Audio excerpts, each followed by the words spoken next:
My whole life, I always knew I was special. Even with no remainders, I could always move a decimal. Money on my mind while the girls that made un beso. Hustlers in my blood and it's running through my vessels. Just trying to clear the threshold, just trying to make a way. In my race against time, I could see an early grave. School to prison pipeline, 12 years a slave. Suspension and detention is conditioned for a cage. You are now tuned into the Boxing Bros. I'm Caden Samuels. How do you rate yourself? And you can't use a 7. What's going on, everybody? This is Commissioner Trill Bill. What's going on, everybody? This is Chef Boy RG. I hope y'all enjoyed my all-you-can-eat taco stand last night. You know what I'm saying? And what's good, bro? It's your boy, the TBE, and Caden Samuels. Why doesn't Clarissa want me, yo? I need that in my life. I need some advice on that. Hold on. I got you. You know what you need, that? Get off. All right, so we want to wish everyone out there a happy Mother's Day. Yes, sure. If you are a mother and you watch our show, happy Mother's Day to you. Without women, none of us men would be breathing, so you better appreciate the women of the world. Happy Mother's Day and salute to all of you. All right, the first topic we're going to discuss on Boxing Bros is the upset heard around the world. Dmitry Bivol beat Canelo Alvarez by unanimous decision, and we are going to get everyone's view and reaction to that fight. I'm going to start it off with Conspiracy G because you already said it was an all-you-can-eat taco stand, so why don't you elaborate, my brother? I'm trying to pull up my board real quick. All right, so, man, listen. First, I'm gonna show love to both gentlemen. Canelo, because you can't necessarily hate on Canelo for daring to be great. He fought the bigger man. You know, like the fact that Canelo didn't even want a weight clause in this fight, I didn't think that made sense, but I respect the fact that he didn't want no excuses. So salute to Canelo for that. However, nonetheless, the strategy that Canelo implemented made no sense. You're not going to go up to this guy and just power hit him and think he's just going to run away. He's a bigger guy, so he's used to other men who have harder punches. So he's absorbing a lot of those shots. And Canelo's like, whoa, what is going on here? This dude's not running away like I'm used to. So then, next thing you know, what happened? Bivol started teeing off on Canelo. And we're seeing every time Canelo started getting hit, Canelo started doing the moonwalk going backwards. I was just like, oh, man, this ain't looking too good. But still in the beginning rounds, like I gave Canelo the first 3. But they were like real, like close. But I was like, you know, I'm giving him enough. After those first 3, man, it was like downhill from there. There was like one round where, hold on, I think it's the 9th round. I gave it also to Canelo. Every other round after and before that, to me, went to Bivol. It was just clearly one-sided. You know, like Canelo did great with the uppercuts. But again, Bivol ate those like Scooby snacks, you know? And so I just felt like, man, Canelo I think he bit more than he could chew. That's what it was. You know, it's like, yeah, everyone, like even including myself, I knew it was going to be by decision. I didn't think Canelo was going to knock out Bivol, right? Because I knew Bivol's size matters, right? But, man, it's just tough, man. Like, I don't know, man. There was a bad performance from Canelo, but this isn't as bad as you really think because this is still the typical Canelo. Like, this Canelo was Canelo at 168. He was doing the same thing he was doing at 168 here at 175. It's just at 175, these guys are just bigger. Like, you know, Bivol, Benabiv, these are just bigger guys. So it's like that's the strategy that he was doing against a Caleb Plant and a Billy Joe Saunders may not work with these guys, man. So, but salute to both gentlemen. Bivol, man, I'm proud of you. And I know the world's having issues with Russia right now, but I did feel like it was disrespectful not to play the Russian national anthem. You know, this was his moment. So I kind of felt like the cards were against him. Everything was against him. You know what I mean? I had the fight 116, 112 for Bivol. When I heard 115, 113, although that's just a 1-round difference, even me, I was being real generous to Canelo So when I heard all three judges, 115, 113, I was like, nah, but they did pick the right man. So I was like, all right, at least they did the right thing on this one. So yeah, man, salute to Bivol. Canelo, man, it's all right, yo. You be all right, but bro, it is what it is, man. I hope everyone enjoyed their tacos last night. All right, turn it over to the Canelo Whisperer on our show, Trill Dollar Bill. What was your reaction to the fight? It was a good fight.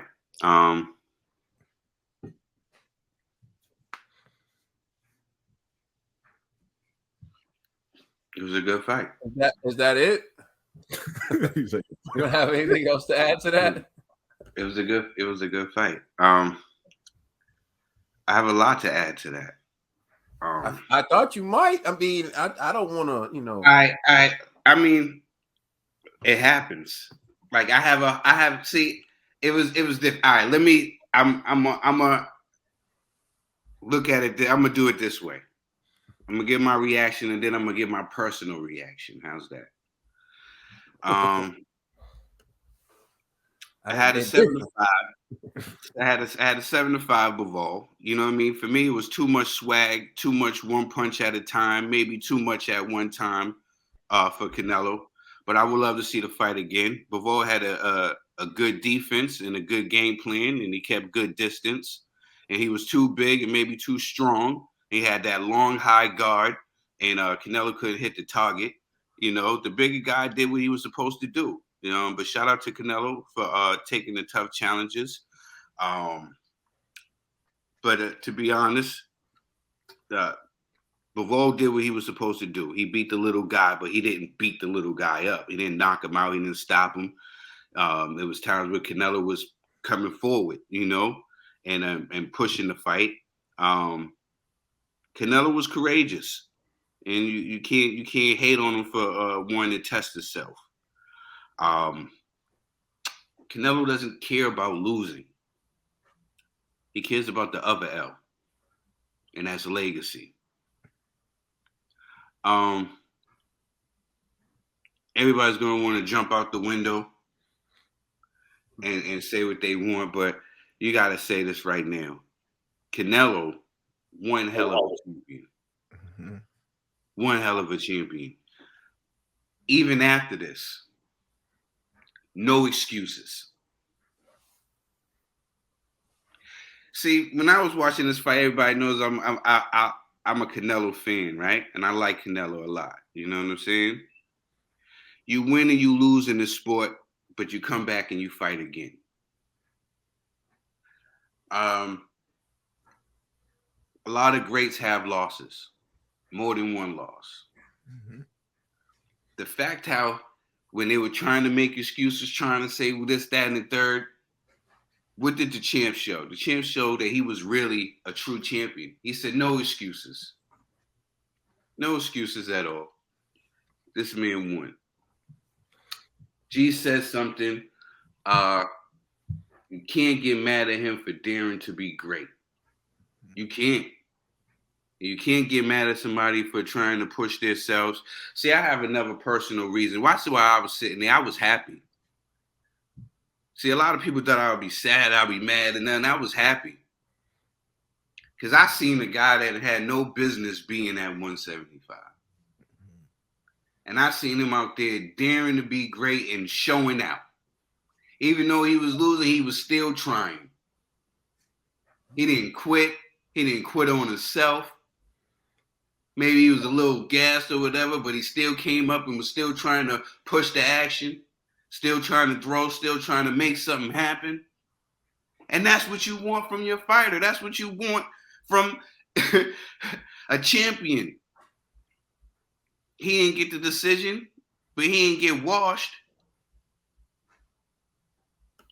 Canelo's a great man. And the reason why I flocked to Canelo is because there was a time where I was down on myself. My brother Caden to tell you, I use Canelo as fuel. For real, because I was seeing that he was daring to be great, and he was still trying to push himself. And I felt that because what I was going through at my life. Caden to tell you, I picked up a 20-pound weight. I had a stroke, everybody. My left side wasn't what it was. We was in the gym. I picked up a weight, bust out in tears. I never believed that I could pick up a 20-pound weight and be able to hold it up. Bust out in tears. I'm glad I had my brother Caden there to share this moment with me. But that didn't make me stop right there. All that did was fuel me. Now I'm holding up the 50s in the gym. I think you could go heavier. I'm just saying. I don't know. Pushing myself to go more. And that's what it's all about. So I was happy. I was happy just to see him out there daring to be great and pushing himself to the limit and trying to achieve his dreams and his goals. I wasn't mad at that at all, especially the little guy that had no business being there. So hooray for Canelo. He don't have to hold his head down. Anybody that got anything to say bad about that, something's weird about you. Mm-hmm. Because I think that this was tremendous. Even in defeat, he won to me. This is the kid who got paid $40 to fight in his first fight. Now he's getting paid $55 million. He won. Shout out to the Saul and shout out to Bivol. It was a good fight, good game plan. You did what you were supposed to do, and you win. I can't wait to see it again. All right. Thank you, Dollar Bill. We'll turn it over to Ned the TBE. My reaction to this fight, it was a good fight. Your reaction was what? It was a Don't good over talk me. You know what? Nah, it was a good fight. Like I expected more from Canelo, but Canelo gave everything he got. And whatever, he started off the first couple of rounds strong, but Bivol adjusted. And I remember I texted in the group chat. I was like, if Bivol stays consistent, doesn't get frustrated by Canelo, he can win this fight. And that's exactly what he did. He was consistent with his jab, he was consistent with his defense, and he was consistent with the footwork and everything else. The person we saw getting frustrated last night was Canelo, where Canelo gave everything he got, and it wasn't enough. And, you know, I was impressed. I was impressed by Bivol. The kid put on for his country, and shout out. Well, he's a grown man. He's the same age as me, so nah, he did what he performed well, and you know now it was an impressive win, and it was good for his resume. I want to see what he does from here. Yeah, I just like to say, Ned, that was like your best analysis of a fight. I'm not even gonna lie. I was like, all right. You know they got to make a comeback for what he did last week. Bomac. Watch your mouth, Bomac. All right. So, you know, there is a saying, and I believe this: if you never failed, then your dreams aren't big enough. Mm-hmm. So many people like to stay in their comfort zone. It's easy to perform in your comfort zone. Like, if you take the fights that are easy and comfortable, of course you'll keep winning easy. Jamal Charlo, right? Triple G never left 160. Remember, Canelo and Triple G were involved in one of the best rematches we've seen of our time. And since then, look at what Canelo has done and look at what Triple G has done. Look at the risk Canelo has been taking and look at what Triple G's done. He's still fighting at 160 where he's comfortable. The biggest risk they're talking about him taking is going to 168 to fight Canelo for the undisputed belts that Canelo went up to clean out the division to get in less than a year. So again, if you never failed, then your dreams aren't big enough. In my road to become who I am, I failed. Had moments where I had to reassess and say, I got to do this again. some people say fail means first attempt in learning, right? But it's easy to stay in your comfort zone. Look at all these fighters who've been staying in their comfort zone. And if we take fighters who've actually been taking risk, let's name them. Canelo Alvarez, Alexander Usyk, Anthony Joshua. Not too many. I mean, I may be forgetting some. I'm just naming a few. Deontay Wilder. You know Stop it. You know that was a cherry going bad, G. Come on, man. I would say Vasily Lomachenko takes risk. Right? But for the most part, these guys are all staying within their comfort zone. I'll throw Jermell Charlo in there. He don't get enough respect to me. Jermell Charlo is taking risk. But for the most part, these guys are in their comfort zone. You got guys who fight in the same division for a very long time, or they go to another division and they don't really fight the best in that division. They fight guys who had a name at one point, guys who were good at one point, but who have clearly fallen off. Then we got the best in divisions refusing to fight each other for whatever reason, blaming each other. What Canelo Alvarez did was he cleaned out 168 and he could have immediately taken an easy fight. He could have taken an easy fight. Now remember, he cleaned out 168 in less than a year. Canelo did. So that's multiple fights he's had. I know off the top of my head at least 3 in 1 year, but I think it may have been 4. In less than a year. 4. And then after becoming undisputed at 168, he moves to 175 and takes on arguably the best fighter in that division with no warm-ups, no tune-ups. Now, I'll give my assessment of the fight, but I say all that to say Canelo may have lost, right? But he was daring to be great. I give a hell of a lot more respect to the person who takes challenges that they may actually fail at in front of the world than the person who takes easy tasks and keeps completing them.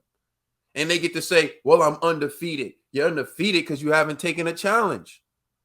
And trust me, if you take enough challenges, you will fail. There's only one fighter I know who took all those challenges and never failed. And that was the money man, Floyd Mayweather. But he had some rocky times too, where he was very fortunate. Shane Mosley, second round. The first Luis Castillo fight, although I scored that fight for Mayweather, but it was close. Some people feel like he lost that fight. I don't know how, but some people feel like he lost it. But you got to be fortunate, right, to overcome those things. Now, I'll get to my assessment of the fight. I felt like Canelo came out loading up on too many shots, trying to get respect with his power early. When you're the smaller guy, you look at Floyd, the way Floyd beat Canelo, the way Floyd beat these other guys was he used his boxing ability. I would have loved to see Canelo, right, take some steam off his punches and try punch placement, just placing shots where they're scoring, right? Throw a few hard shots here and there, but get there and place your punches. He would just throw really hard to the shoulder, to the arms, at the glove area, but those aren't scoring blows. And judges are aware of that. Although he got the benefit of the doubt for the most part with some of the judges because they scored at 7-5. I scored at 9-3 because G said he gave Canelo some of the early rounds, and I wanted to give Canelo those rounds, but when he was landing his punches, I'm like, damn, that hit the arm. Damn, that hit the glove. Like, I can't score that because it hit the arm and hit the glove. But what I wish he was doing was taking that to the body because then I could score it. I felt like he headhunted a lot. He neglected the body. I felt like he loaded up on every shot, so it made it easy to time him. People don't understand this. When you load up and you throw as fast as you can on every shot, you will become easy to time for your opponent. Mm-hmm. You have to change it up, change speeds, punch variation. which leads me to my next thing. He became very predictable that he was throwing that overhand right. It just wasn't the Canelo I was accustomed to seeing. And there are no excuses, but I wonder if he's taken too many fights back to back to back to back without enough rest, because he did look flat in there to me. He looked tired. And your body, I tell this to Trill all the time. People, like, when you get motivated to work out, it's a beautiful thing, but it's also a dangerous thing because you can overtrain. And when you overtrain, your body will shut you down.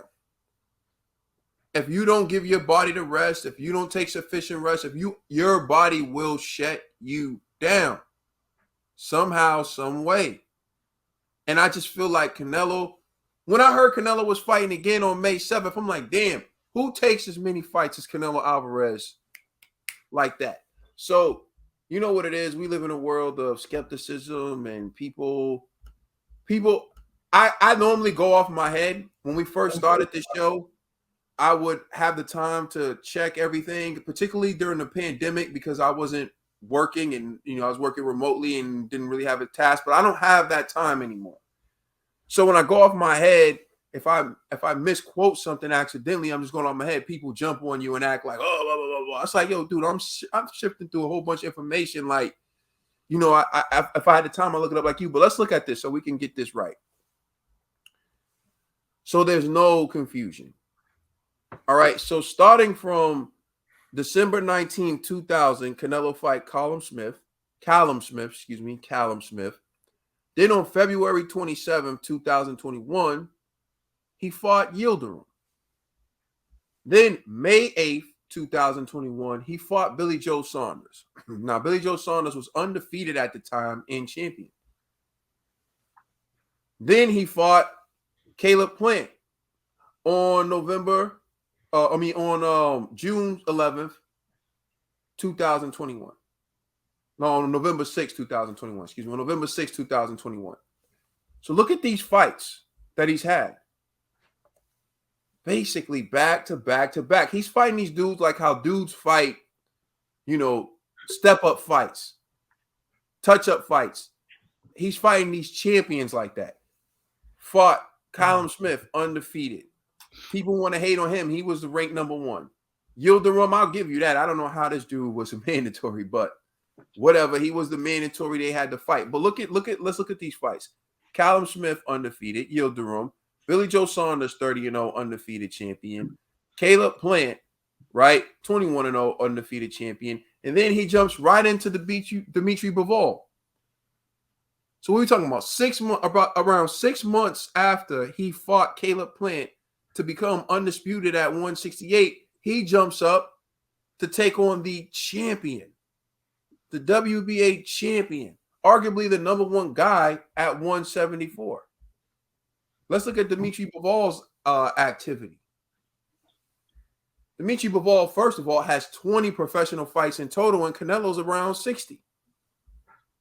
So he hasn't even been active at all. Hasn't been in a number of fights Canelo's been in. His most recent fight was in December of 2021. And so around the same time as Canelo Alvarez, but you look at his resume, he hasn't been as active. He hasn't been fighting the quality of opposition that Canelo's been fighting. He's also the bigger man. People act like Canelo was the bigger guy going in there. That's how good Canelo is. He's the smaller guy moving up a division to fight the bigger guy, and everyone's acting like it's a shocker that he lost. That's not the way it works in the world. If I told you the bigger guy beats the little guy, you're like, yeah, that's what it is. He was taking the challenge. He was stepping up. What would happen if Dmitry Bivol went up to middleweight to fight went up to cruiserweight to fight Breedis? What do you think would happen to Dmitry Bivol if he went up to middleweight to fight Breedis? Because I'll tell you what I think would happen to him. He'd get cooked. What do you think would happen if Dmitry Bivol went up to heavyweight to fight Usyk? Let me tell you what I think would happen. He gets souffled. He'd be a dish on G's menu. Canelo Alvarez started at 140, moved up and fought at 175. What is he? Four division champion? It's crazy. 4 division weight champion. Unified at, was it 3 divisions? Undisputed. Undisputed, the only undisputed super middleweight champion ever, and the lineal champ in 2 divisions. Come on, man. Stop playing. The dude took a challenge and he failed. He didn't win. But guess what? That doesn't hurt his legacy, because his legacy is what it is. Look at what happened to Manny Pacquiao when he took challenges, lost. Didn't hurt his legacy. Look what happened to Lennox Lewis when he lost. Didn't hurt his legacy. Most recently, look at what happened with Anthony Joshua when he lost. Didn't hurt his legacy. Because as long as you're giving us the fights we want to see, people are going to keep coming back, which brings me to the last point, and I'm closing out Trill, and then you can take us home with this. I told you, if Canelo Alvarez loses, he would only get bigger. That rematch will only be bigger than the first fight was. And it's because Canelo Alvarez lost. People take greatness for granted. He was winning so much, winning so easy. We forgot he was actually fighting real guys in there, real champions in there. People say, oh, he's fighting these European level fighters. Well, you saw what these European level fighters have been doing. Look at what Liam Smith just did to Jesse Vargas. See, people say, oh, these are undefeated fights, but I don't see too many people beating Callum Smith after he did it. Go prove it. Go beat these guys. Since it's so easy. The shocker to people is Canelo Alvarez actually lost. And that's because you've been spoiled with greatness. So now we get to go back, watch it again if they do it again, and that fight's going to be even bigger. You know why? Because Canelo Alvarez's legacy and his greatness. That's why. So you can hate all you want to, but the dude is a legend, and legends never die. Let us know how you feel in the comment section. Please like and subscribe. Check us out on Instagram and Twitter. And please check out our podcast on all major streaming services. We're just getting started. It's the Boxing Bros.